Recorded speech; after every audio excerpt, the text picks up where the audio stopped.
Welcome to the Raising Confident Girls podcast, your guide to raising strong, confident daughters.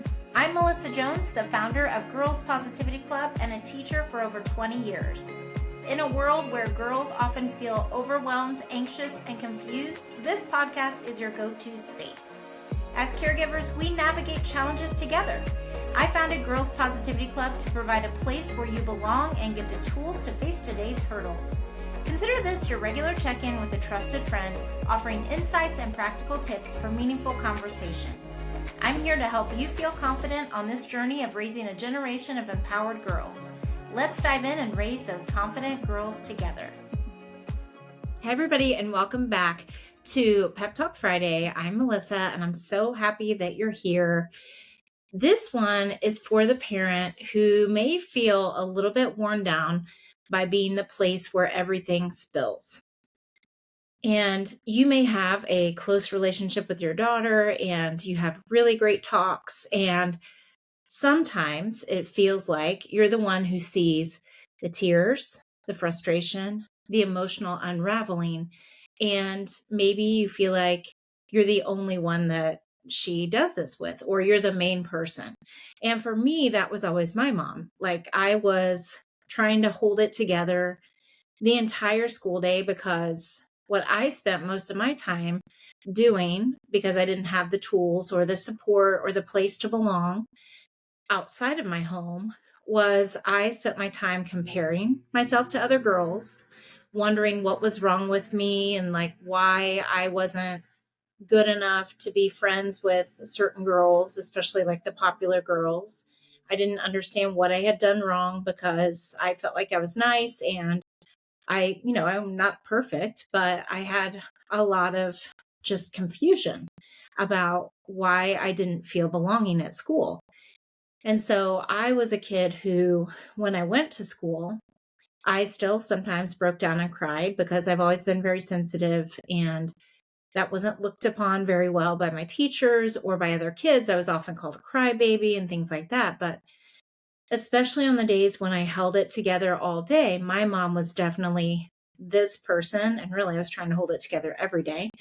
She was my person I unloaded on as soon as I got home. Or I would go up to my room and not want to talk about it for a little while because it was just really upsetting. And I just had a lot of big feelings. And so sometimes, I'm sure my mom wondered this. And if you've ever felt this way, you may wonder, because I know I have even as a parent, why does she fall apart with me? Why does everyone else get the easy version? And sometimes that's a hard one to say out loud because it feels there's a little bit of guilt in it. Like, why am I the one that gets the hard version and everyone else gets the easy version? And if that question has ever crossed your mind lately, I want to give you a little pep talk today. Here's what I want you to know. When a girl falls apart at home, it's rarely because home is the problem. It's because home is the place where she doesn't have to perform. And in my case, home was the only place where I felt emotionally safe. And I know that if you listen to this podcast, you are a parent who cares deeply about creating a safe space for your daughter at home. And you want her to also feel safe emotionally outside of your home. But out in the world, she is constantly managing expectations, no matter how old she is and whether this is conscious or not. She's being careful. She's holding things in. And that doesn't mean that she never expresses herself or has a challenge or doesn't stand up for herself or anything like that. So please know that I don't mean it like that. It's just that at home, her body finally gets to rest and she gets to be her very true self, her raw, unfiltered, just regular self. And it doesn't mean that she's being fake outside of the home. It's just that it can feel really intense sometimes trying to keep it together at school. And again, it doesn't mean that there's something wrong going on at school. Sometimes there can be. In my case, I was always feeling emotionally unsafe at school, but that's not always the case in a girl coming home and just kind of having bigger emotions at home than she would in public or outside of the home. And so this can feel really intense, especially when you're the one holding it.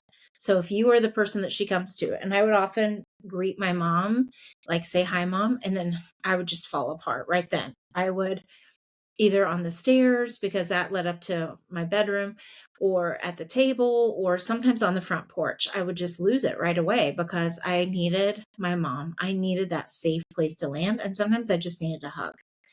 And intensity, though, doesn't mean damage. An emotion doesn't mean that something is wrong. Sometimes it does, but sometimes it just means that she trusts the space that you give her. And I know that it's not always comforting in the moment because being the safe place can feel really heavy.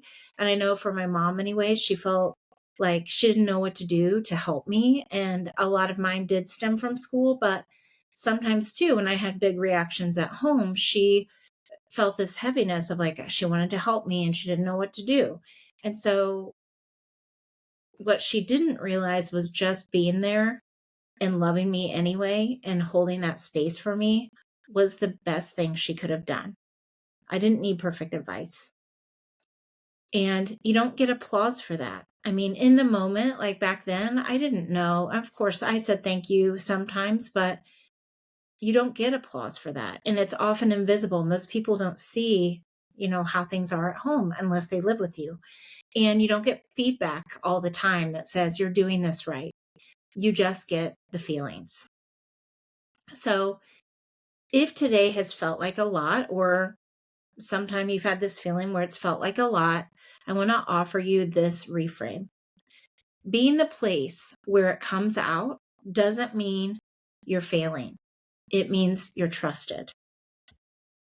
You don't have to absorb every emotion, and you don't have to solve every feeling, even though as a parent, it does feel like we want to in that moment.